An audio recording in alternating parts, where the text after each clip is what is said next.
नमस्कार दोस्तों, सर्वांग मोटिवेशन चैनल में आपका स्वागत है। एक बार की बात है, एक गांव में दो दोस्त रहते थे। एक ब्राह्मण था और दूसरा भाट था। भाट ने एक दिन अपने दोस्त से कहा कि चलो राजा के दरबार में चलें। यदि गोपाल राजा खुश हो गया तो हमारे भाग्य खुल जाएंगे। ब्राह्मण ने हंसकर उसकी बात टालते हुए कहा, देगा तो कपाल, क्या करेगा गोपाल, भाग्य में होगा वही मिलेगा। भाट ने कहा, नहीं, देगा तो गोपाल, क्या करेगा कपाल। गोपाल राजा बड़ा दानी है, वह हमें बहुत ही धन देगा। दोनों में इस प्रकार विवाद होता रहा और अंत में गोपाल राजा के दरबार में जाकर दोनों ने अपनी अपनी बात कही। भाट की बात सुनकर राजा बहुत खुश हुआ। ब्राह्मण की बात सुनकर उसे क्रोध आ गया। उसने दोनों को दूसरे दिन दरबार में आने का आदेश दिया। दोनों दोस्त दूसरे दिन दरबार में पहुंचे। राजा की आज्ञा से उसके सिपाहियों ने ब्राह्मण को एक मुट्ठी चावल तथा एक मुट्ठी दाल और कुछ नमक दे दिया।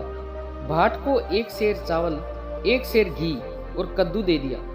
राजा के आदेश से कद्दू में सोना भर दिया गया था। राजा ने कहा कि अब जाकर खाना बना लो, शाम को फिर दरबार में हाजिर होना। दरबार से चलकर वे नदी किनारे उसी जगह पहुंचे जहां उन्होंने रात बिताई थी। भाट मन ही मन सोच रहा था कि ना जाने क्यों राजा ने ब्राह्मण को तो दाल दी और मुझे यह कद्दू दे दिया। इसे छीलो, काटो और फिर बनाओ इसकी तरकारी।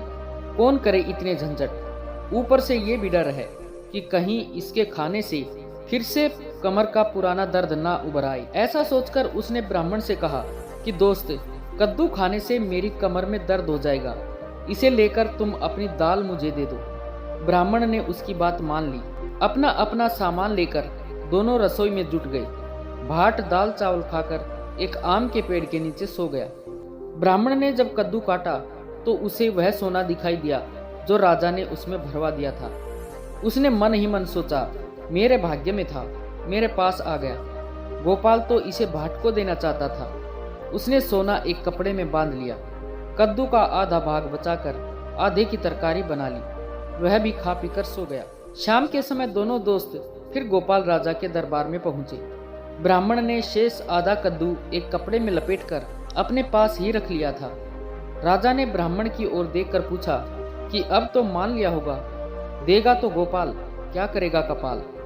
ब्राह्मण ने आधा कद्दू राजा की ओर बढ़ा दिया और नम्रता से सिर झुकाकर कहा कि नहीं महाराज, देगा तो कपाल, क्या करेगा गोपाल। राजा ने सोचा कि ब्राह्मण सच कह रहा है। ब्राह्मण के भाग्य में सोना था, भाटके में नहीं, और इसलिए भाट ने कद्दू ब्राह्मण को दे दिया। राजा ने कहा कि तुम्हारा कहना ही ठीक है, देगा तो कपाल, क्या करेगा गोपाल, और उन दोनों को भेंट में बहुत सारा धन देकर विदा कर दिया। आशा है आपको इस कहानी से एक अच्छी सीख मिली होगी। कृपया कमेंट में अपने सुझाव अवश्य बताएं, और अगर कहानी अच्छी लगी हो तो वीडियो को लाइक व शेयर करें और चैनल को सब्सक्राइब करना ना भूलें। धन्यवाद।